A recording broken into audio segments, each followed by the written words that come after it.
महाराष्ट्र छत्रपती शिवाजी महाराजांचा असं फक्त म्हणण्यापुरतंच राहिलेलं आहे। शिवाजी महाराजांची शिकवण जी आहे ती शिकवण आम्ही हळूहळू पुन्हा विसरत चाललोय। राष्ट्र ही संकल्पना समजलेला भारतातल्या 5000 राजातला मला एकमेव राजा दिसला, तो म्हणजे छत्रपती शिवाजी महाराज। मी सांगतो म्हणून त्या गोष्टीला प्रमाण मानू नकोस, तर तुझ्या अनुभवाला तुझ्या बुद्धीवर तपासून तुला जर वाटलं ते खरं आहे तर त्या गोष्टीचा स्वीकार कर।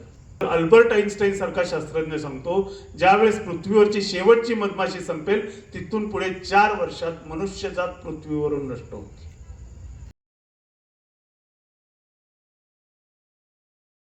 खरं सांगायचं झालं तर विषय थोडासा वेगळा घेतलेला आहे, पण मला या गावात आल्यानंतर आणि या विषयावरती सातत्यानं बोलावंसं वाटतं, कारण मला जे शिक्षक लाभले, ज्यांनी मला शिकवलं, ज्यांनी विचार करण्याची प्रेरणा दिली, बालपणापासून माझे वडील असतील, सर्व शिक्षक वर्ग असेल, आणि त्यांच्या मुशीतून जे संस्कार घेऊन मी वाढत राहिलो, त्याच्यातून मला जरा काळाच्या पुढचं दिसायला लागतं आणि दिवसेंदिवस जे दिसतंय तसं घडतानाही दिसतं। मग असं जर असेल तर आपण आपल्या लोकांना सांगितलं पाहिजे, बोललं पाहिजे असं वाटतं। आणि म्हणून जे वाटतात ते जरा विषय वेगळे असतात, काळाच्या पुढचे असतात, आणि काळाच्या पुढच्या विषयावरती ऐकायला लोकांची शक्यतो तयारी नसते, पण जे येत असतात ते मनापासून ऐकत असतात। आजचा दिवस, स्थळ हे सगळं बघितल्यानंतर मला आवर्जून या कार्यक्रमासाठी आलो याचा आनंद होतोय। आज महाराष्ट्र दिन आहे हे इथं आल्यापासून निवेदनाच्या माध्यमातून सारखं आपल्याला सांगितलं जातंय। महाराष्ट्र दिन, महाराष्ट्र याचं महत्व काय आहे हे सगळ्यांना माहित आहे, पण ते आमच्या डोक्यावरच आहे फक्त। महाराष्ट्र छत्रपती शिवाजी महाराजांचा असं फक्त म्हणण्यापुरतंच राहिलेलं आहे। शिवाजी महाराजांची शिकवण जी आहे ती शिकवण आम्ही हळूहळू पुन्हा विसरत चाललोय। पुन्हा म्हणण्याचं कारण असं की एक पॉवेल नावाचा ब्रिटिश सेनाधिकारी होता, तो सेनाधिकारी 5 वर्षासाठी नियुक्त केलेला होता ब्रिटिश सरकारनं। 5 वर्षाची नियुक्ती संपल्यानंतर तो 10 वर्ष महाराष्ट्रामध्ये राहिला, भारतात राहिला, आणि त्याने इथल्या 5000 राज्यकर्त्यांचा अभ्यास केला। त्याच्यावरती त्याने आर्मीज ऑफ इंडिया नावाचं पुस्तक लिहिलं, आणि ते पुस्तक लिहिताना तो म्हणतो की भारतातले 5000 राजांचा मी अभ्यास केला, आणि त्या 5000 राज्यातल्या फक्त 3 राजांनी माझ्यावरती थोडाफार प्रभाव टाकला। त्यातला 3ऱ्या क्रमांकावर होता तो बादशाह अकबर, दुसऱ्या क्रमांकावरती होता राजपूत राजा जगजित सिंह, आणि पहिल्या क्रमांकावरती होते छत्रपती शिवाजी महाराज। तो म्हणतो छत्रपती शिवाजी महाराजांनी माझ्यावरती प्रभाव टाकला त्याचं महत्वाचं कारण म्हणजे राष्ट्र ही संकल्पना समजलेला भारतातल्या 5000 राजातला मला एकमेव राजा दिसला, तो म्हणजे छत्रपती शिवाजी महाराज। पुढे तो म्हणतो राष्ट्र ही संकल्पना समाजाच्या मनात कशी रुजवावी हे कळलेला एकमेव राजा म्हणजे छत्रपती शिवाजी महाराज। त्याच्या पुढे जे म्हणतो ते वाक्य फार खटकणारं पण होतं आणि महत्वाचंही होतं। तो म्हणतो छत्रपती शिवाजी महाराजांना फारच कमी आयुष्य लाभलं, आणखी त्यांना 10-15 वर्षाचं जर आयुष्य लाभलं असतं तर कदाचित भारतावर निरंकुश सत्ता स्थापन करणं ब्रिटिशांना जमलं नसतं। आणि त्याच्या पुढे जाऊन वाक्य जे उच्चारलं त्याने मी सुद्धा 2-3 दिवस बेचैन होतो। तो म्हणतो जर महाराष्ट्र छत्रपती शिवाजी महाराजांना विसरला नसता तरी देखील ब्रिटिशांना भारतावर निरंकुश सत्ता स्थापन करता आली नसती। हे वाक्य वाचल्यानंतर मी अस्वस्थ झालो। मला ज्या मुलाला बोलता येत नाही त्या मुलाच्या कानावर सुद्धा छत्रपती शिवाजी महाराज की हे शब्द पडले की त्याला बोलता येत नसताना ते हात असंच करतो, म्हणजे त्याला मनातून जय म्हणायचं असतं। इतकं लहानपणापासून छत्रपती शिवाजी महाराज आमच्या रक्तात भिनलेले असताना पॉवेल लिहितो की महाराष्ट्र छत्रपती शिवाजी महाराजांना जर विसरला नसता तर आम्हाला सत्ता स्थापन करता आली नसती। मग खरं काय, महाराष्ट्र खरंच विसरला होता का, असा माझ्या मनात प्रश्न निर्माण झाला। मी विचार करायला लागलो आणि मग मला पटलं, पॉवेल म्हणतो ते खरं आहे। मधल्या काळामध्ये महाराष्ट्र छत्रपती शिवाजी महाराजांना विसरला होता. मग पुरावा काय? जर महाराष्ट्र छत्रपती शिवाजी महाराजांना विसरला नसता तर महात्मा ज्योतिराव फुले यांना रात्रीच्या अंधारामध्ये मशाल घेऊन छत्रपतींची समाधी शोधायला जावं लागलं नसतं. रायगडावरती पहिला शिवजन्मोत्सव साजरा करण्याचं कार्य महात्मा ज्योतिराव फुले यांनी सुरू केलं आणि तिथून पुढे लोकमान्य बाळ गंगाधर टिळक यांनी त्याला सार्वजनिक स्वरूप दिलं. पण विसरलेल्या या प्रेरणा स्रोताला पुन्हा प्रज्वलित करण्याचं कार्य हे महात्मा ज्योतिराव फुले यांनी केलं. त्यांनी जर केलं नसतं तर कदाचित आजच्या धुमधडाक्यात आम्ही शिवजयंती साजरी करतो आणि ज्या उत्साहानं शिवजयंतीमध्ये सहभागी होतो ते कदाचित चित्र आपल्याला दिसलंही नसतं. याचं श्रेय महात्मा ज्योतिराव फुले यांनाही द्यायला पाहिजे. त्यांनी छत्रपती शिवाजी महाराज कोण होते आणि त्यांचं महत्त्व काय आहे, त्यांच्यापासून कशी प्रेरणा मिळते हे पुन्हा महाराष्ट्राला सांगितलं आणि म्हणून खऱ्याच अर्थानं आपण शिवाजी महाराजांचे वारस आहोत हे अतिशय अभिमानाने सांगू शकतोय. आजचं दुसरं वैशिष्ट्य असं आहे, आज बुद्ध पौर्णिमा पण आहे. त्यामुळं महाराष्ट्र दिनाच्या शुभेच्छा देत असताना मी बुद्ध पौर्णिमेच्या पण शुभेच्छा देतो. आजच्या दिवसाचं महत्त्व काय आहे तर या दिवशी म्हणे गौतम बुद्धांना म्हणे असं एवढ्यासाठी म्हणतोय, हाच दिवस होता, हीच स्थिती होती नव्हती याचे ऐतिहासिक दाखले माझ्याकडे नाही आहेत किंवा तेवढा अभ्यास नाही आहे, पण त्यांना ज्ञानप्राप्ती झाली. आजचा हा जो चंद्राचा प्रखर प्रकाश आहे त्याच्यामध्ये एक शीतलता असते. ती शीतलता घेऊन आपण सुद्धा तेवढ्याच शांतपणानं खऱ्या अर्थानं विचार करायला पाहिजे आणि ते सुद्धा गौतम बुद्धांची एक शिकवण घेऊन, जी शिकवण आता आपण कधीच वापरायचा प्रयत्न करत नाही, अपवादानच लोक ती वापरतात. गौतम बुद्ध आपल्या शिष्यांना सांगतात की मी सांगतो म्हणून एखादी गोष्ट प्रमाण मानू नकोस. मी सांगतो म्हणून एक गुरु आपल्या शिष्याला सांगतोय, मी सांगतो म्हणून त्या गोष्टीला प्रमाण मानू नकोस, तर तुझ्या अनुभवाला तुझ्या बुद्धीवर तपासून तुला जर वाटलं ते खरं आहे तर त्या गोष्टीचा स्वीकार कर. यालाच वैज्ञानिक दृष्टिकोन म्हणतात. हाच विज्ञानवादी दृष्टिकोन असतो आणि हे त्यांनी जे सांगितलं तेच पुढे महात्मा बसवेश्वर यांनी सांगितलं आणि त्यानंतर परत संत तुकाराम महाराज सुद्धा तेच सांगतात, ज्ञानेश्वर माऊली सुद्धा तेच सांगतात. सगळी संत परंपरा तेच सांगते. वारकरी संप्रदाय त्याच्यावरच आधारित आहे. अनुभव घ्या, तपासा, खरं आहे की खोटं आहे बघा आणि नंतर परत त्याचा स्वीकार करायचा की नाही ठरवा. पण आज परिस्थिती सगळी बदललेली आहे.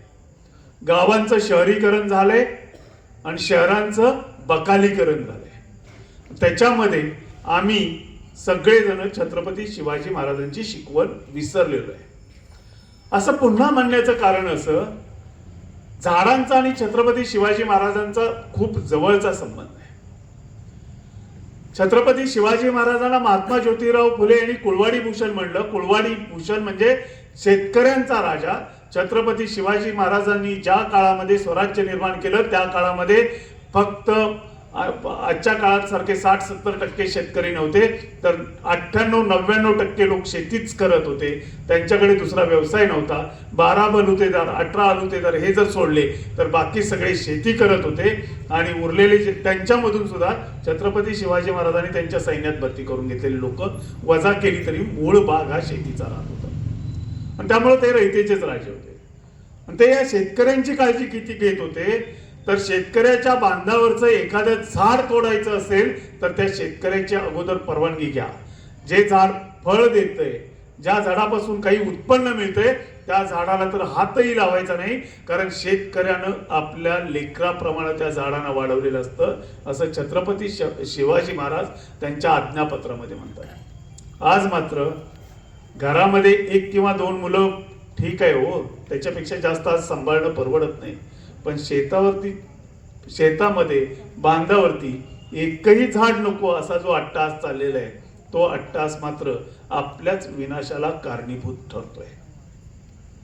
आज आपण प्रत्येक गोष्ट झाली, प्रत्येक घटना घडली, नैसर्गिक आपत्ती आली की सरकारकडे म्हणतोय आमचं निसर्गाने एवढं मोठं नुकसान केलं आणि त्याची भरपाई द्या. वादळामुळे होणारं नुकसान इथल्या तुलनेमध्ये मराठवाड्याच्या भागामध्ये कमी का होतं याचा मी एक तौलनिक अभ्यास केला. आणि त्याच्याही पेक्षा महत्वाचं म्हणजे झाडाशी नातं काय असतं आणि कशा पद्धतीचं असतं याचा विचार तर माझ्या डोक्यामध्ये 2010 पासून सुरू झाला. आणि मागची एक 14-15 वर्ष मी झाडांच्या बद्दल फार बारकाईनं अभ्यास करायला सुरुवात केली. आणि त्याला कारण ठरलेली होती एक छोटी कविता, फार छोटी कविता आहे. आणि त्या कविता जी आहे ती वसंत आबाजी ढाके यांची कविता आहे. ती कविता अशी होती, ती आमच्यासारख्या पांढरपेशा नोकरी करणाऱ्या, मूळचा मी स्वतःही शेतकरी कुटुंबातला आहे, पण नोकरीच्या निमित्तानं शेतातल्या मातीत दररोज हात घालणं अनेक वर्ष शक्य नव्हतं. शिवाजी विद्यापीठामध्ये पुन्हा आल्यानंतर शिवाजी विद्यापीठाच्या मातीत हात घालताना मला कधीच लाज वाटली नाही. बघणारे साक्षीदार इथं प्रभाकर पाटील आहेत, तिकडे आमचे लोंढे सर बसलेले आहेत. नेताजी पाटील सरांना अलीकडे कळायला लागलं आम्ही काय करतो ते. पण ती कविता अशी होती जी पांढरपेशा लोकांना उद्देशून जी पुस्तकं लिहितात, कागदावर लिहितात त्यांच्यासाठी होती. झाड तोडायचं, कापायचं, लगदा करायचा, कागद बनवायचा.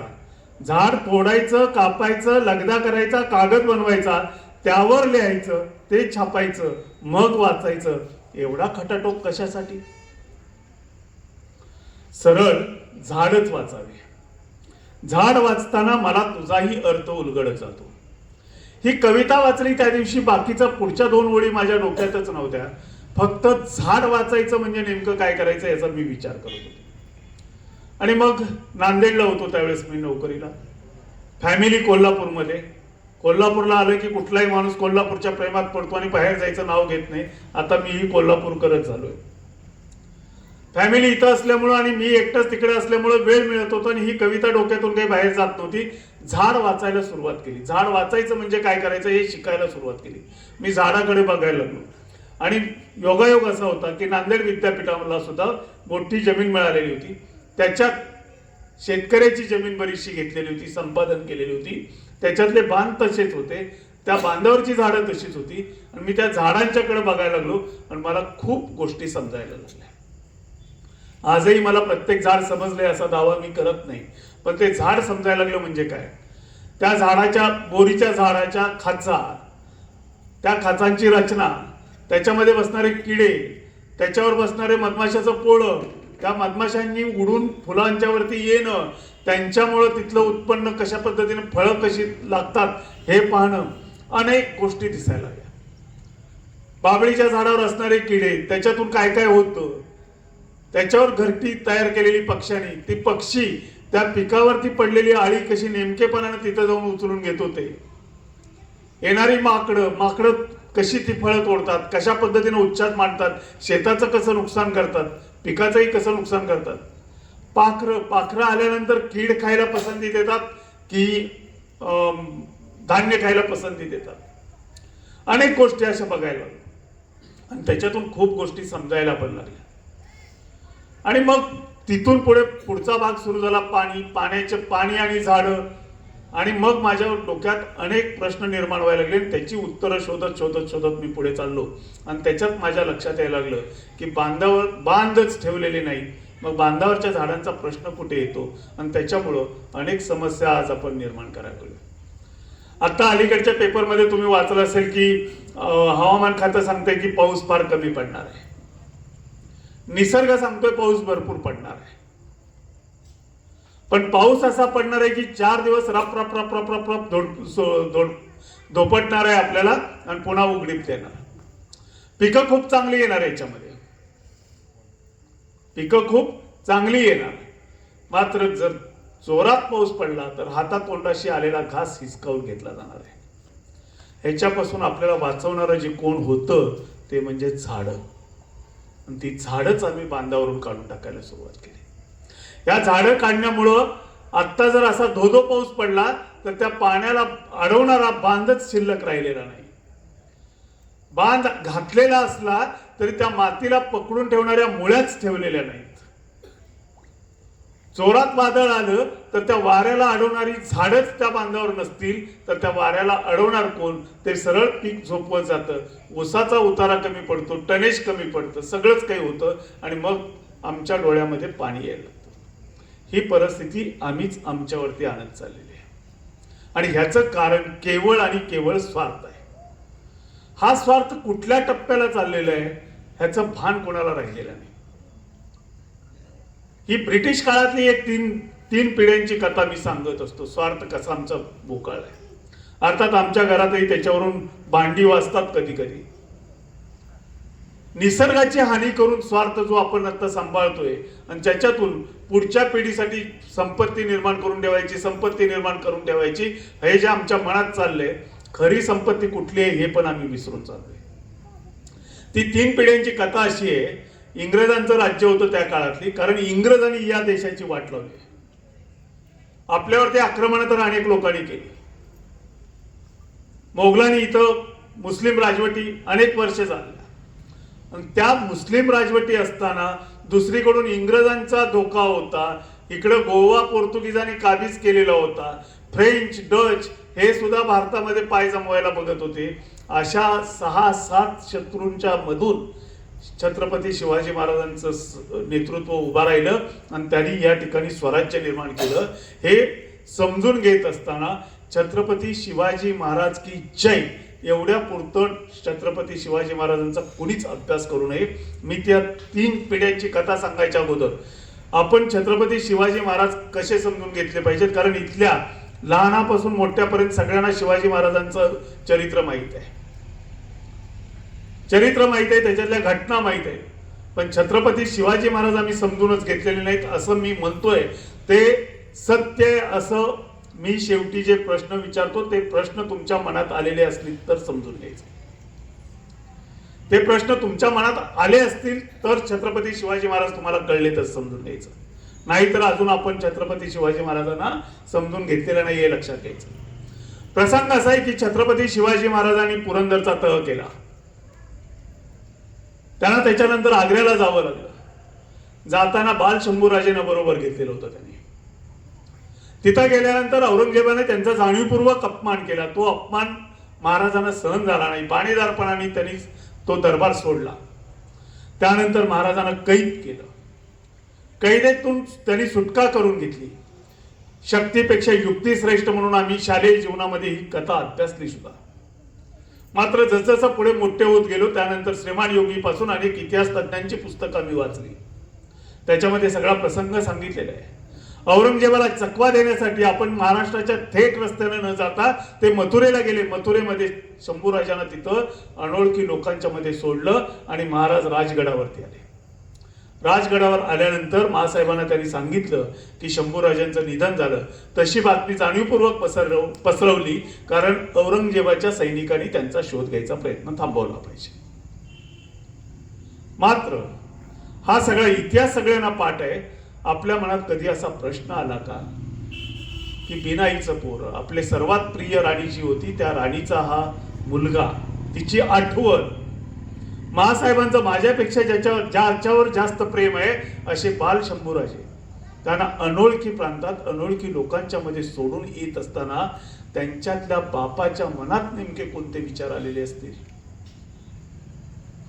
ज्यावेळेस राजगडावर छत्रपती शिवाजी महाराज आले आणि महासाहेबांना तर त्यांनी ती बातमी सांगितली, कदाचित गुप्तपणे महासाहेबांना त्यांनी सांगितलेही असेल की शंभूराजे सुरक्षित आहेत.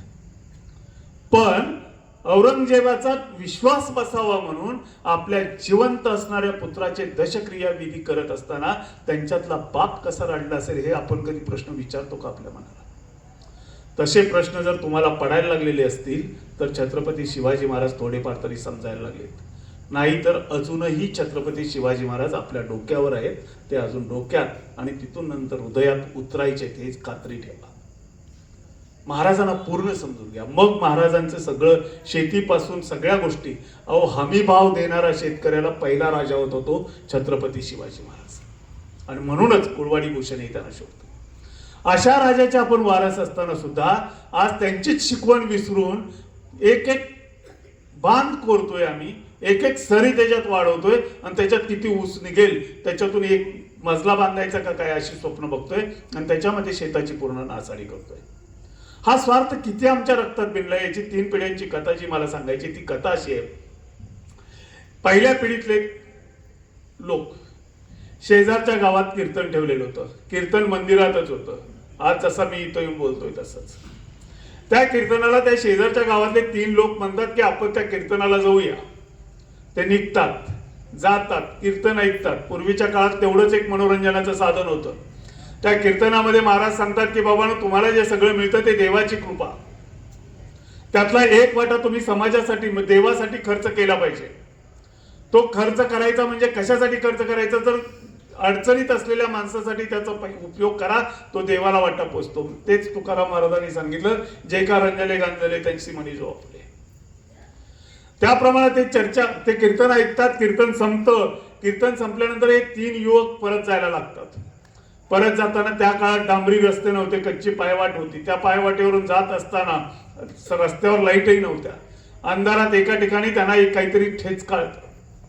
ठेचकाळल्यानंतर ज्याच्या पायाला ठेचकाळलं तो खाली वागतो आणि बघतो. खनखन आवाजावरूनच त्याला संशय आलेला असतो की काहीतरी सोन्याचं आहे. तो उचलतो, एक पिशवी असते. पिशवी अशी हलवून बघतो, त्या आवाजावरूनच कळतं आतमध्ये सोन्याच्या मोहर आहे. उघडतो, त्या काळातलं सोनं होतं. चक्क चमकतं.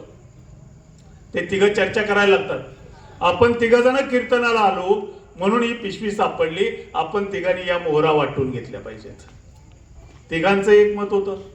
पुढे जायला लागतात. पुढे गेल्यानंतर तो त्याच्यातला 3रा जो असतो तो म्हणतो, अरे पण आत्ताच आपण कीर्तनात ऐकलं, जे काही तुम्हाला मिळतं ते देवाच्या कृपेनं मिळतं, त्यातला एक वाटा देवाचा म्हणून काढला पाहिजे. 3घही म्हणतात, उरलेले 2घही म्हणतात बरोबर आहे, आपण त्यातला एक वाटा देवाचा काढूया. अशी चर्चा करत घरापर्यंत येतात. घरात आल्याबरोबर ज्याच्या हातात पिशवी असते तो मालकिनीला बाहेर बोलावतो, तिच्याकडून बांगडी घेतो. 3 जण असं गोल बसतात आणि म्हणतात आता देवाचा वाटा काढूया. कसा काढायचा, तर म्हणतात 3घांनी मोहरा हातात घ्यायच्या, वर फेकायच्या, जेवढ्या बांगडीच्या आत पडतील तेवढ्या देवाच्या बाहेर पडलेल्या आपण 3घांनी वाटून घ्यायच्या. ठरलं. त्याच्याप्रमाणे झालं. पुढची पिढी असंच घडतं. मोहराची पिशवी सापडते. गावाच्या वेशीवर आल्यावर कोतवालाला निरोप दिला जातो, गावाभोवती एक रिंगण मार. 3रा विचारतो कशाला, तर म्हणतो देवाचा वाटा काढायचा. मग कसा काढायचा, गावाच्या मध्यभागी जायचं, 3घांनी मोहरा उधळायच्या, रिंगणाच्या बाहेर पडलेल्या देवाच्या आत पडलेल्या आपल्या. 3रं जनरेशन आलं. 3ऱ्या जनरेशन मध्ये घटना हीच घडली. दारात आले तरी सुद्धा देवाचा वाटा कसा काढायचा चर्चा झाली नाही. शेवटी विचारतो एक जण, तो म्हणतो सोप्पा आहे, आपण 3घांनी मोहरा घ्यायच्या, वर उधळायच्या. देव कुठं असतो, वरती. त्याला जेवढ्या पाहिजेत तेवढ्या काढून घेईल, खाली पडतील त्या सगळ्या आपण 3घांनी वाटून घ्यायच्या. आता तसंच चाललंय. माझ्या भावापेक्षा मी श्रीमंत झालो पाहिजे, त्यासाठी मी जास्त कष्ट घेणार नाही, त्याचा बांध थोडा करून घेईन, एक तर माझ्याकडे वाढवेल, आणि फार फार तर अगदीच त्याच्यामध्ये थोडी पण माणुसकी शिल्लक नसेल तर त्याचा ऊस पेटू दे. या लेवलला आम्ही चाललोय. त्यामुळे समाजाचं काय आणि बाकीच्याचं काय कोणीच विचार करत नाही. आपलं माझं माझं माझं करून साठवायचं, एक दिवस सगळं इथंच सोडायचं आणि वर जायचंय, याचं पण भान राहिलेलं नाहीये.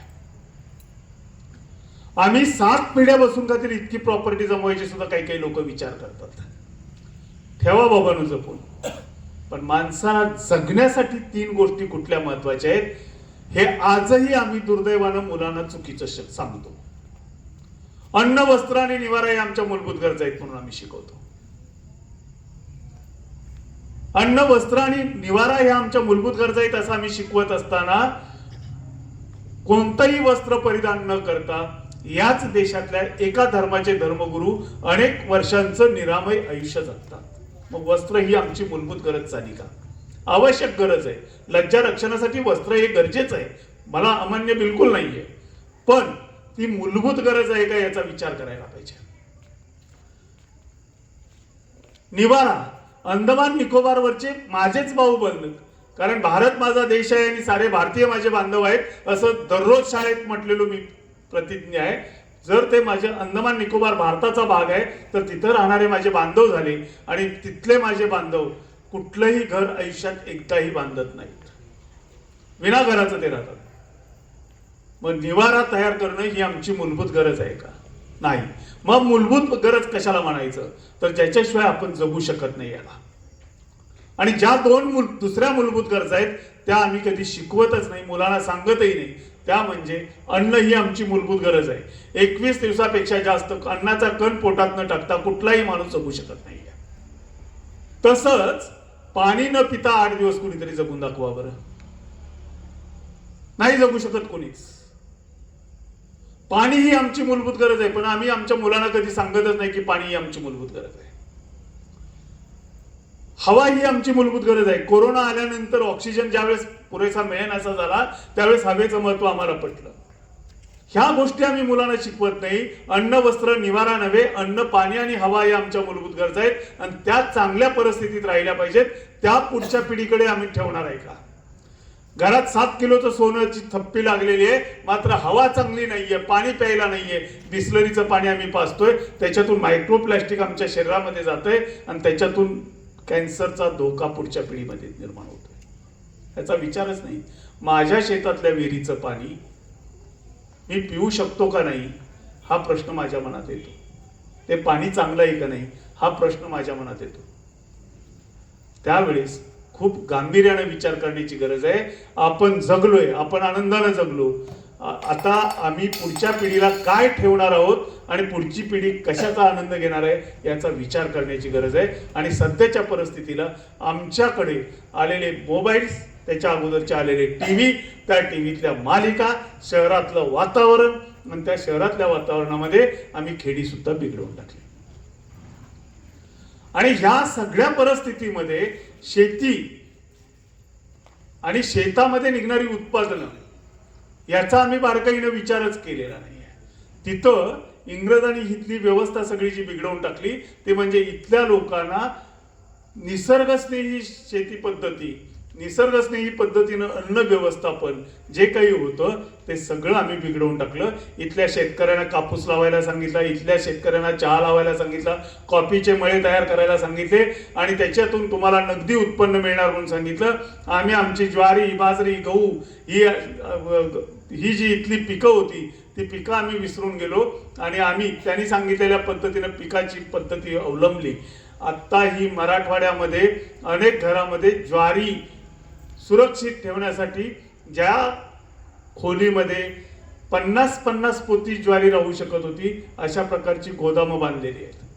पेव म्हणायचे त्याला.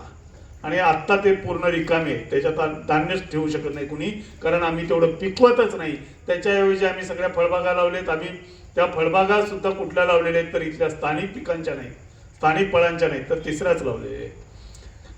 त्याच्यासाठी कीटकनाशकं वापरतोय, तणनाशकं वापरतोय आणि सगळ्या पद्धतीनं वेगळ्या पद्धतीची जी ब्रिटिशांनी आपल्यावर लादलेली शेती पद्धती आहे तीच स्वीकारतोय. आता तिच्यातून एकदम रिव्हर्स येतो म्हणलं तरी शक्य नाही, हे पण मी सांगतोय. मात्र त्याच्यातलं प्रमाण कमी व्हायला पाहिजे. आणि आमच्याकडे ज्वारी बाजरीचं जे अगोदर पूर्वी मोठ्या प्रमाणात उत्पन्न व्हायचं ते आता आम्ही गरजेपुरतं पेरतो, त्या कुटुंबापुरतं पेरतो, त्यातही संकरित बियाणं पेरतो आणि त्यामुळं आता त्या गोष्टीची आपल्याला कमतरता बऱ्याच वेळा जाणवते. दुष्काळ पडल्यानंतर जास्त जाणवते आणि त्यावेळेस जागतिक आरोग्य संघटना सांगते की 2024 इंटरनॅशनल इयर ऑफ मिलेट्स, तृणधान्य जी आहेत, तृणधान्यांचं वर्ष म्हणून जागतिक संघटना सांगते साजरं करण. त्यावेळेस आम्हाला कळतं राळे आमचे किती महत्वाचे आहेत, बगर किती महत्वाचे आहे, ज्वारी किती महत्वाचे, हे त्यांनी सांगितल्यानंतर आम्हाला कधीतरी कळतं. ते सुद्धा मी 1 वर्ष सेलिब्रेट करतो आणि पुढच्या वर्षी विसरून जातो. अशा परिस्थितीमध्ये, बदलत्या जागतिक वातावरणामध्ये, बदलत्या वैज्ञानिक भौगोलिक परिस्थितीमध्ये आपण खूप गांभीर्याने विचार करण्याची गरज आहे. या वर्षीच्या पावसाचे जे अंदाज दिसत आहेत त्याच्याही अगोदरपासून जे धोके आपल्याला दिसतात त्या काही गोष्टी ज्या मला निरीक्षणाला आल्या, तुमच्या गावात तुम्ही बघितलेलं असेल, त्याच्यावरती विचार केला की नाही हे तुमच्या मनाला विचारा. यावर्षी सुद्धा शेवग्याला फुलं भरपूर आलेली होती, पण शेवग्याच्या शेंगा 20 रुपयाला एक इथपर्यंत भाव गेलेला होता शहरामध्ये. ग्रामीण भागात सुद्धा महाग झालेला होता. शेंगाच मिळत नव्हत्या. का मिळत नव्हत्या? 5 वर्षापूर्वी, मी जास्त जुना काळ सुद्धा सांगत नाही, 5 वर्षापूर्वी शेतात गेल्यानंतर एखाद्या झुडपाला, उसाच्या पानाला सुद्धा मधमाशांची पोळी सापडत होती. आत्ता गावात किती आहेत मधमाशीची पोळी तुम्ही विचार करा. शेवग्याला फुलं भरपूर आली तरी त्या शेवग्याच्या फुलाचं शेंगेत रूपांतर होण्यासाठी मधमाशीनं काम करावं लागतं. त्या मधमाशाच आता दिशेनेसा झाल्यात. आणि मधमाशा जर दिशेनेसा झाल्या तर अल्बर्ट आईन्स्टाईन सारखा शास्त्रज्ञ सांगतो ज्यावेळेस पृथ्वीवरची शेवटची मधमाशी संपेल तिथून पुढे 4 वर्षात मनुष्यजात पृथ्वीवरून नष्ट होती. एवढं मधमाशांचं महत्व आहे. उगाच आमचे संत तुकाराम म्हणून गेलेले नाहीत वृक्षवल्ली सोयरे आमाशी वनचरे. हे अभंगात ऐकायचं, भजनात ऐकायचं, कीर्तनात ऐकायचं आणि त्याचा विचारच करायचा नाही. ही जी पद्धत आहे ती पद्धत आपल्याला सोडावी लागेल तर खऱ्या अर्थानं आपण पुढच्या पिढीला काहीतरी चांगलं देऊ शकतो. कशासाठी पाहिजेत बांधावरची झाडं? आमच्या लहानपणी सुद्धा वादळं येत नव्हती का? येत होती. वादळ आलं की आम्ही या दिवसात तर शेतात पळत जायचो. का पळत जायचो? तर आंबे पडलेले असायचे झाडाखाली, ते पिशव्याचे पिशव्या नव्हे पोतीच्या पोती भरायचे ते आणायचे. कारण त्या काळात काही कलमाच्या बागा लावायचं तसलं फॅड नव्हतं. सगळे रायवळ आंबे असायचे आणि ते रायवळ आंब्याची झाडं मोठी मोठी, एकेका झाडाला 20-20 हजार फळ निघायचं. एवढी मोठी झाडं. त्या झाडाची फळं मोठ्या प्रमाणात पडलेली असायची आणि ती गोळा करून आणायची. आता तो लहानपणातला आनंदही कुठं घ्यायला मिळत नाही कारण झाडच एवढी छोटी आहेत की सगळे आंबे हाताने उतरता येतात. खोडी म्हणजे काय पुढच्या पिढीला माहीत होणार का नाही हा प्रश्न आहे. अशा पद्धतीची मोठी मोठी झाडं बांधावरती असायची. ती झाडं जमिनीची धूप तर होऊ द्यायची नाहीतच, पण असं वादळ आलं तरी स्वतःच्या अंगावर घ्यायची, स्वतःची फळं खाली टाकायची, पण शेतातल्या पिकाला धक्का लागू देत नव्हती. या झाडावर मधमाशाची पोळी असायची.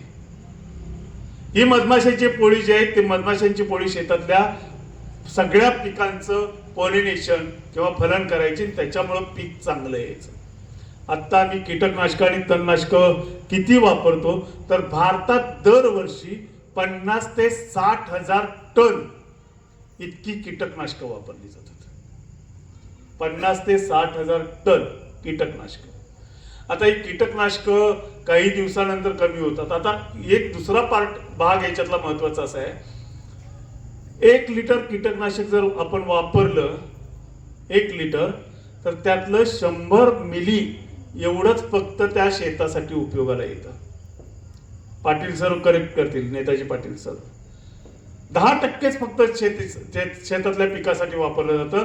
उरलेलं 90% जो भाग असतो तो जमिनीवर पडतो, त्या पानावर पडतो आणि पाऊस आला की ते परत जमिनीवर पडतो, जमीन मातीत येतो आणि त्या मातीतून सॉइल पोल्युशन पासून सगळ्या गोष्टी घडायला सुरुवात होते. आता ह्या विष जे आपण फवारतो ज्याच्यातून आपल्याला कीटक मेले पाहिजेत असं वाटत असतं, ते कीटक मरत असताना मधमाशी सुद्धा एक कीटकच आहे, छोटा जीव आहे. ते त्या विषाला कसं टिकू शकेल, तग धरू शकेल? मधमाशीची पोळी गायब व्हायला लागली.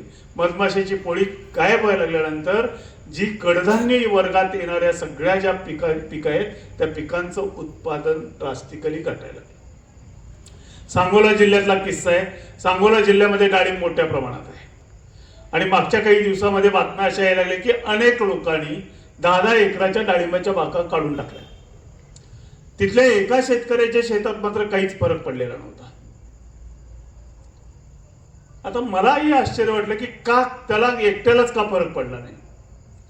तर त्या पट्ट्याच्या शेतामध्ये सगळ्या बांधावरती बोरीची आणि बाबळीची भरपूर मोठ्या प्रमाणात 60-70 बोरीची आणि 100-1 बाबळीची झाडं तिथं होती. त्याच्यावर पक्षी भरपूर घरटी केलेले होते. त्याच्या शेतामध्ये फवारणी तो कमीत कमी मात्रेची करत होता, त्याच्यामुळे मधमाशांची पोळी मोठ्या प्रमाणात होती. पॉलिनेशन सगळीकडे होत होतं. बाकीच्यांच्या शेतातल्या मधमाशा जाऊ शकत नव्हत्या का? जात होत्या. मात्र तिथं गेल्यानंतर त्या कीटकनाशकाच्या प्रभावानं त्या भरतही होत्या. ह्याच्या शेतातलं मात्र पॉलिनेशन व्यवस्थित करून त्या मधमाशा परतत होत्या. छोट्या छोट्या गोष्टी आहेत. आता त्याचे दाखले मिळायला लागलेत. आपण बरंच पुढे गेलेलो आहोत, पण थोडं आपण सावरण्याची गरज आहे. जर हे आपण सावरले गेलो नाही तर पुढच्या पिढीसाठी आपण आणखी मोठा खड्डा खोदून देतोय.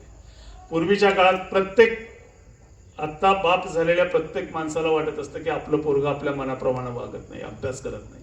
आपल्या वडिलांची हीच तक्रार होती, त्यांच्या वडिलांची तीच तक्रार होती. पिढ्याने पिढ्या हे चालत चाललेलं आहे. मात्र त्यांनी आपल्यासाठी निसर्ग खूप चांगला ठेवलेला होता.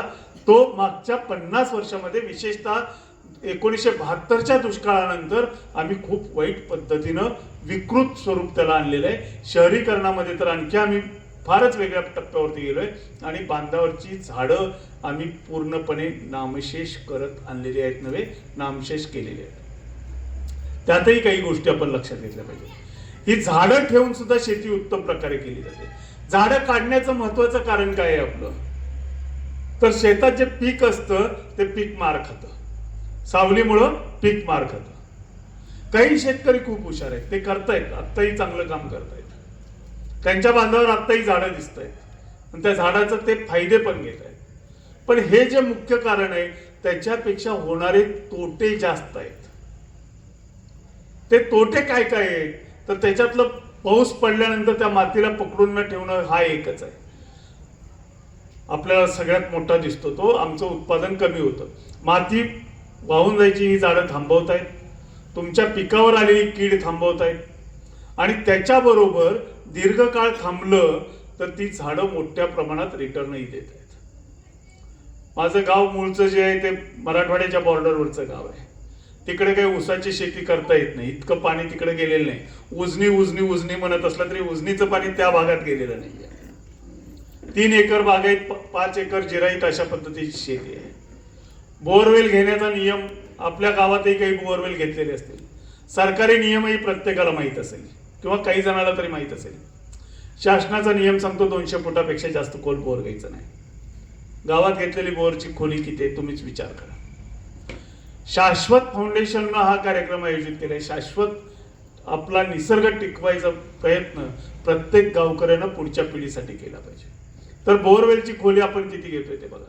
सगळे नियम आपण तोडत गेलोय आणि त्याचे परिणाम जे झालेले आहेत त्या परिणामांच्या मुळाशी सगळ्याच्या झाड आहेत.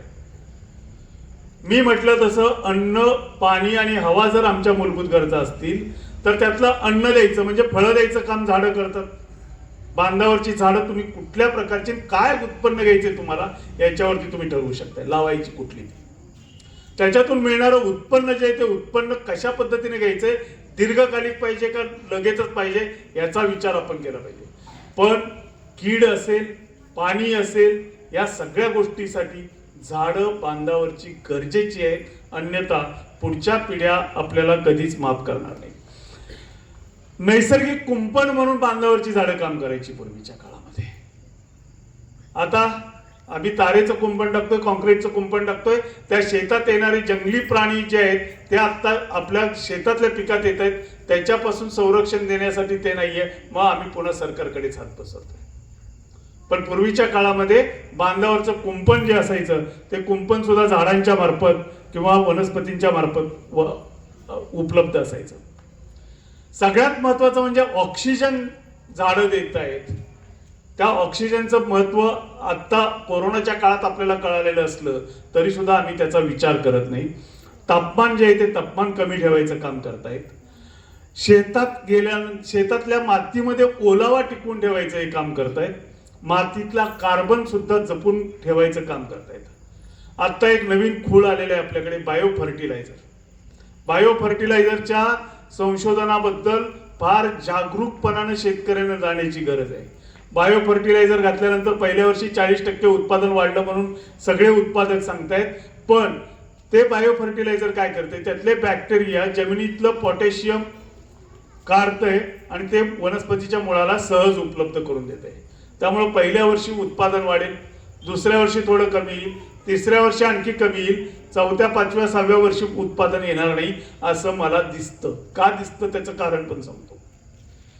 ते जमिनीत असलेलं, मातीत असलेलंच पोटॅशियम असेल, फॉस्फरस असेल, मुळाला उपलब्ध करून द्यायचं काम बॅक्टेरिया करतोय. आता त्या मातीत कुठून येणार आहे? आम्ही तर आमचं सगळं पाचट ऊस गेला की पेटवून देतोय. खरं सांगायचं झालं तर हे जाळण्याचं काम जे आहे ते आपण त्या जमिनीवर, मातीवर करत असलेला अन्याय सुद्धा आहे. त्याच्यातून जितका कार्बन मातीला मिळतो तितका बाकीच्या याच्यातून मिळत नाही.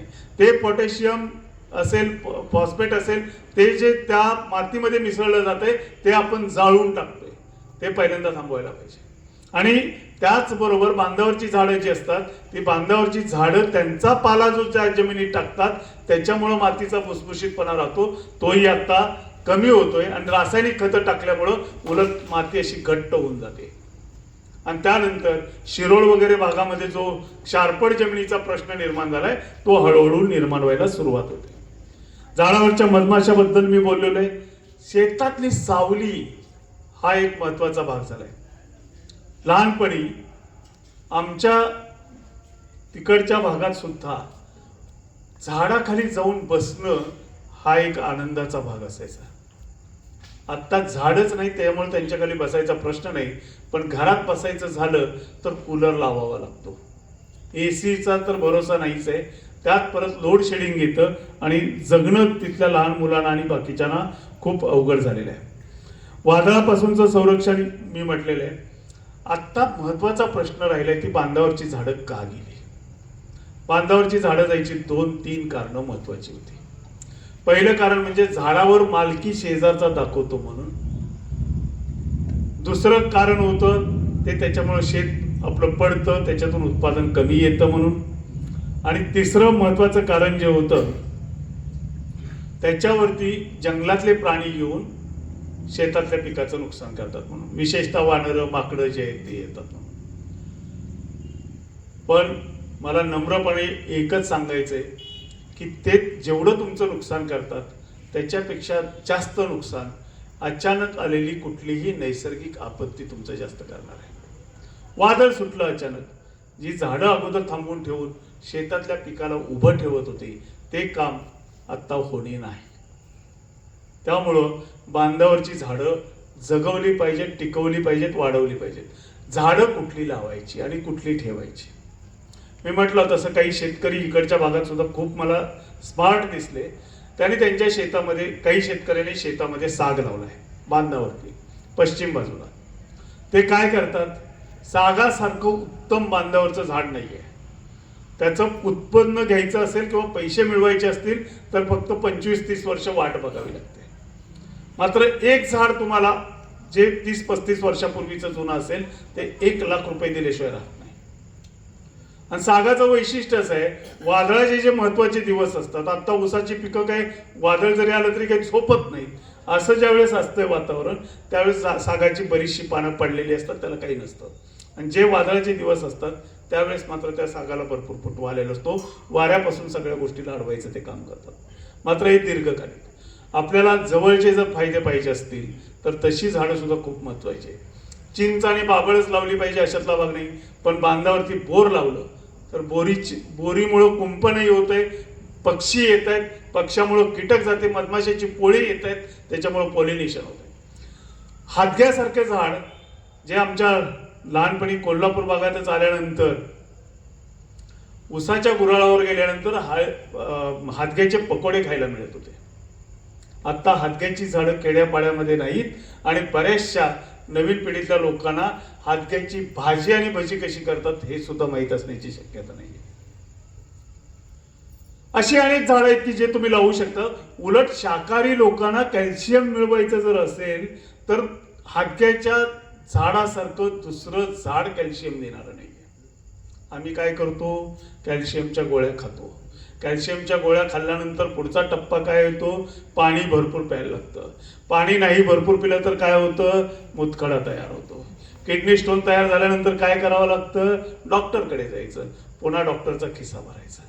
आम्ही दुष्टचक्रात, निसर्ग चक्रातून निघून दुष्टचक्रात, अशा आर्थिक दुष्टचक्रात सुद्धा अडकत चाललोय. छोटी गोष्ट असते, त्या छोट्या गोष्टीचे परिणाम निसर्गातले जे असतात ते दीर्घकाळाने दिसतात, खूप उशिराने दिसतात. आणि हे उशिराने दिसणारे परिणाम सर्वसामान्य म्हणून आपल्या लक्षात यायचं काही कारणच नाही असं म्हणून आपण सोडतो. आपण दररोजचा न्यूजपेपर आल्यानंतर सुद्धा दुर्दैवानं आत्ता प्रबोधनाच्या गोष्टी फार कमी येतात आणि बाकीच्या गोष्टींना खूप महत्त्व असतं. आपण सुद्धा पहिलं पान उघडतो त्यावेळेस ॲक्सिडेंट कुठं झाले, खून मारामाऱ्या कुठं आहेत, राजकीय नेत्यांची भाषणं काय आहेत, कोणी कोणावर काय आरोप केले, या सगळ्या घोटाळे काय आहेत, या सगळ्यांच्या बातम्या असतात. निसर्गाच्या खऱ्या बातम्या, खरं ज्ञान लोकांच्या पर्यंत जाऊन त्याच्यातून प्रबोधन व्हावं, लोकांनी सुज्ञ राहावं, अशा प्रकारच्या बातम्या कुठेही फार बघायला मिळत नाही. त्यासाठी फक्त संशोधन नियतकालिक नावाचा एक भाग आहे, त्याच्यामध्ये ते बघायला मिळतं. त्याच्यातून जे वाचायला मिळतं ते वाचलेलं मी तुमच्याकडे सांगायचा प्रयत्न करतो. मी फक्त मेडिएटरचं काम करतोय. एक फक्त गोष्ट सांगून मी थांबणार आहे. निसर्गावर किती वाईट परिणाम होत असतो तो. तुमच्यापैकी कोणाचे प्रश्न असतील तर त्या प्रश्नांची उत्तरं द्यायला पण मी तयार असेल.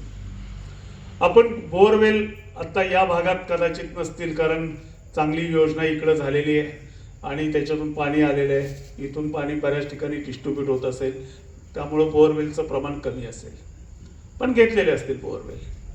ह्या बोरवेलमधून जे पाणी येतं आणि जितक्या खोल आपण बोरवेल घेतलेले आहेत त्या तेवढ्या खोलीवरती पाणी जाण्यासाठी 100-200 वर्षाचा काळ लागलेला आहे.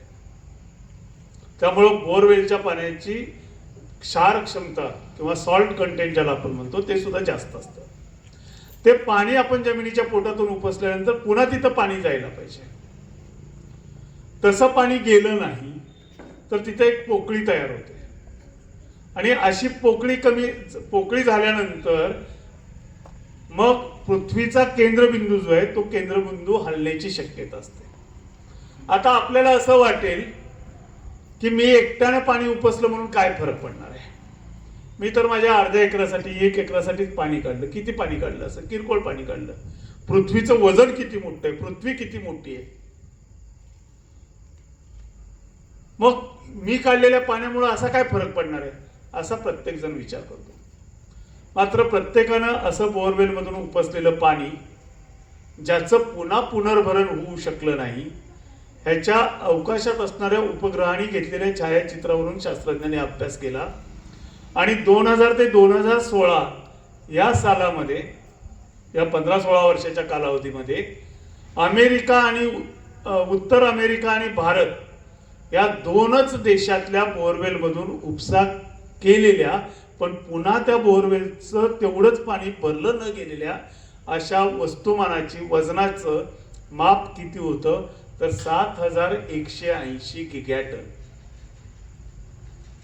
मुलांनी हातात मोबाईल असेल तर घरी गेल्यानंतर 7180 गिगाटन म्हणजे किती किलो किंवा किती टन, नेमके किती टन हे जरा तपासावं. इतकं पाणी उपसलं की ज्याचं पुनर्वहन नाही झालं, त्यामुळं पृथ्वीचा मध्य सरकला. पृथ्वीचा मध्य सरकल्यामुळं पृथ्वी कलली आणि मागच्या 15 दिवसापूर्वी सुद्धा बातमी आली त्याचं खापर नासानं भारतावर फोडलंय. भारतातल्या बोरवेलमुळं पाणी जास्त उपसलं आणि त्याच्यामुळं पृथ्वी आणखी कलायला लागली. आता या कलण्यामुळं काय झालं, कोल्हापूरमधल्या कुर्डूतल्या लोकांना काहीच फरक जाणवायचं कारण नाही. मात्र उष्ण कटिबंधातला शेकडो किलोमीटरचा भाग हा समशीतोष्ण कटिबंधात, समशीतोष्ण मधला शीत कटिबंधात आणि त्याच्या उलट्या बाजूला शीत कटिबंधातला शेकडो किलोमीटरचा भाग समशीतोष्ण आणि समशीतोष्ण मधला उष्ण कटिबंधात गेला. वातावरणातले बदल जे आहेत ते असे आहेत. दरवर्षी एकच वाक्य ऐकायला येईल, जर आपण सुधारलो नाही तर या वर्षीचा उन्हाळा मागच्या वर्षीपेक्षा कडक आहे, या वर्षीचा उन्हाळा मागच्या वर्षीपेक्षा कडक आहे. आता उन्हाळा सहन होत नाही, कूलर आले, कूलर नंतर AC आले, आणखी पुढे तापमान गेल्यानंतर इलेक्ट्रिसिटी जनरेट करणारी जनित्रच चालू शकणार नाहीत. त्यावेळेस आपण काय करणार आहोत? त्यावेळेस फक्त आणि फक्त निसर्ग आपल्याला वाचवू शकतो आणि आपल्या गावाचा निसर्ग, आपला भोवताल होता तसा सुरक्षित ठेवणं हे प्रत्येकाचं आपल्या कार्य आहे. त्यामुळं सगळ्या भारतातल्या थोर पुरुषांनी, संत तुकाराम महाराजांनी जे सांगितलं तेच वेगवेगळ्या भाषेमध्ये सांगितलेलं आहे. निसर्गातला प्रत्येक घटक जो आहे त्याला जगण्याचा अधिकार आहे आणि त्या निसर्गातल्या प्रत्येक घटकाला जगू द्यायचं असेल तर त्याच्यामध्ये वनस्पतींचा सुद्धा समावेश होतो. ज्या या भागातल्या वनस्पती आहेत त्यांना टिकू दिलं पाहिजे, त्यांना जगू दिलं पाहिजे आणि जिथं जिथं शक्य आहे तिथं तिथं त्या झाडांना जोपासलं पाहिजे. हे जर जोपासलं नाही तर पुढच्या पिढीनं तुम्ही 7 किलो ठेवा, 7 क्विंटल ठेवा, सोन्याच्या थप्प्या लावून ठेवा, त्याला जर चांगला ऑक्सिजनच मिळणार नसेल, चांगलं पाणीच मिळणार नसेल तर जगणार कशाच्या साह्याने हे तुम्ही ठरवा आणि आपल्या शेतातलं निदान एक झाड असेल तर ते झाड तरी जपायचा प्रयत्न करा. आत्ता एक काळ असा होता की एकट्या भारतामध्ये 13,000 आंब्याच्या जाती होत्या. आत्ता नवीन पद्धती आम्ही आणली. पूर्वी कुठेतरी एक आंब्याचं झाड असायचं, त्याच्या कडेला करवंदाचं झाड असायचं, बोराचं झाड असायचं, भोकराचं झाड असायचं. ही सगळी झाडं आम्ही काढली. त्यातून आंब्याचाच फायदा म्हणून आम्ही आंब्याची झाडं, ती पण कलमी आंब्याची झाडं ठेवायला सुरुवात केली. त्याचे फायदे आहेत पण मर्यादित आहेत. खऱ्या अर्थानं पुढच्या पिढीसाठी जपायचं असेल तर इथली नैसर्गिक संपत्ती जी आहे ती जपली पाहिजे. ती न जपता पैसे खूप चांगले मिळतात. मला आल्यानंतर गावातही समजलं, अगोदरपासूनही मी थोडी चर्चा करत होतो. शेतीच्या जमिनीचा भाव 1 गुंठाचा आहे, पण माळरानावरच्या जमिनीचा 1 गुंठ्याचा भाव, शेत जमीन 1 लाखाला 1 गुंठा मिळते आणि माळरानाची जमीन मात्र 2.5 लाख रुपये गुंठ्याने जाते. कोण घेतंय? ज्यांच्याकडे पैसे आहेत ते घेत आहेत. आपल्या भागाची नासाडी करून तिथं ते सगळं उभारणार आणि परत आपल्यालाच त्याचा त्रास कायमस्वरूपी होणार. कारण ते तर वर्षातून कधीतरी 4 दिवस 8 दिवस येणार, एन्जॉय करणार, शहरातला थकवा इथं येऊन तुमच्यावरती सोडणार आणि तो थकवा घेऊन आपण मात्र आयुष्यभर जगत राहणार. खूप सूक्ष्मपणे विचार करण्याची गरज आहे. कुठलीही जमीन पडीक जी असते तिच्यातून सुद्धा उत्पन्नही घेता येतं. फक्त शेताच्या बांधावरच नाही तर सगळीकडे अशा पद्धतीनं झाडं जी आहेत, झाडं लावायची, टिकवायची जबाबदारी आपण घेतली पाहिजे. ती झाडं जगवली पाहिजेत. झाडं जगली नाहीत तर फक्त शेतातला एक काकडीचा ऊस जो आहे तो ऊस पुढच्या पिढीच्या काहीही कामाला येणार नाही. आणि त्याच्यामुळं आपण प्रत्येकानं प्रत्येक वनस्पतीला, प्रत्येक गोष्टीला जगू दिला पाहिजे. शेवटी फक्त एक गोष्ट जी आहे ते गौतम बुद्धांचाच वैद्य जीवक याची गोष्ट आहे. हा जीवक एक अनाथ मुलगा म्हणून राजाला सापडला. राजाला त्या मुलाकडे, रस्त्यावर पडलेल्या त्या मुलाकडे बघितल्याबरोबर लक्षात आलं की या मुलात काहीतरी स्पार्क आहे, तेज आहे. ते त्याला घेतात, राजवाड्यात आणतात, नाव घालतात आणि मग लक्षात येतं की हा खरंच एक बुद्धिमान तरुण दिसतोय. त्याला राजाच्या बरोबर तिकडं शिक्षणासाठी म्हणून पाठवून देतात राजगुरूकडे. राजगुरू त्याला बघतात आणि त्याला सांगतात की तू वैद्यक शिक्षण घे. त्याला सगळे वैद्यकीय ज्ञान देतात. वैद्यकीय ज्ञान दिल्यानंतर, शिक्षण पूर्ण झाल्यानंतर त्या काळातल्या पद्धतीप्रमाणे तो म्हणतो की गुरुजी मला काहीतरी दक्षिणा द्यायची. ते म्हणतात अरे तू काय दक्षिणा देणार? तूच मुळात राजाकडून आलेला एक शिष्य आहेस, अनाथ आहेस, तुझ्याकडे तुझं काहीच नाही, मग गुरुदक्षिणा काय देणार? नाही म्हणतो, पण गुरुजी जर दक्षिणा दिली नाही तर विद्या पावत नाही असं म्हणतात, मला काहीतरी द्यायचं. ते गुरु त्याला सांगतात की इथून 10 कोस दूर एक वर्तुळ काढ आणि त्याच्या आतमध्ये जेवढ्या वनस्पती आहेत तेवढ्या वनस्पतींचा तू निरीक्षण कर आणि त्यातल्या कुठल्या वनस्पती माणसाच्या उपयोगाच्या आहेत आणि कुठल्या नाही हे सगळं एक लिहून आणून मला दे. ते जातात, सगळीकडे फिरतात आणि फिरल्यानंतर सगळा बाड घेऊन येतात आणि म्हणतात की मी सगळीकडे फिरलो पण मला एकही वनस्पती अशी आढळली नाही की जिचा उपयोग नाही. फक्त आता त्याच्यात सुद्धा प्रदूषण झालेलं आहे. ग्लिरिसिडियाचे माळा आपण तयार केलेत, बाहेरच्या वनस्पती अनेक आणल्या. काजू हा 14व्या 15व्या शतकात भारतात आला. तो काजू कसा खायचा असतो हे आम्हाला 20व्या शतकाच्या सुरुवातीला कळालं आणि आता काजूचं एक नगदी पीक असल्यासारखं उत्पादन घ्यायला लागलो. बाकीची झाडं जे आहेत त्यातलं गुलमोहर, खूप फुलं छान दिसतात, पण त्या गुलमोहराच्या झाडावर एक पक्ष्याचं घरटं असलं तर कोणी दाखवा. त्याच्यावर कधी मधमाशा फिरलेल्या आहेत का बघा. मधमाशा इथले सगळे जीव आहेत, त्यांना जपणारं अशी झाडं, अशा वस्तू आपल्या आजूबाजूला असू देत. निसर्ग चांगला राहू देत. ह्या गावाचं आज एक हिरवं वैभव बघायला मिळालं. हे हिरवं वैभव भविष्यात सुद्धा टिकून राहील, पुढच्या पिढीला ते उपलब्ध होईल, याची काळजी घेण्याची जबाबदारी आपली आहे. आपण जर हे केलं नाही तर पुढची पिढी कधीच माफ करणार नाही. कारण आज 40 डिग्री सेल्सिअस पर्यंत कोल्हापूर चाललंय. पुढच्या नजीकच्या काळामध्ये 50 गाठायला आपल्याला वेळ लागणार नाही. 2016 साली मी माझा याच्यावरचा पहिला लेख लिहिला होता, कोल्हापूर मराठवाड्याच्या दिशेने चाललंय म्हणून. आत्ता मराठवाड्यातली लोक सुज्ञपणानं बांध जपायला लागलेत, जंगलं जपायला लागलेत आणि ते कोल्हापूरकडं आत्ता ते वारं खूप वेगानं यायला लागले आणि कोल्हापूर परत शुष्क होण्याच्या दिशेनं चाललं की काय असं वाटायला लागले. तुम्ही एक फरक लक्षात घ्या, मागच्या वर्षी महापूर आले ते पंचगंगेला नाही, मराठवाड्यात महापुराने हानी झाली. मराठवाड्यात महापूर मोठ्या प्रमाणात आले. तिकडं पाऊस जास्त पडायला लागलाय. निसर्ग चक्र बदलतंय. त्या चक्राशी जुळवून घेणारं आणि आपल्याला सुरक्षित ठेवणारं, आपल्याला मायेची एक पांघरूण घालणारं असं जर निसर्गातलं काय असेल तर ते झाड आहे. त्याला आपण जपलं पाहिजे.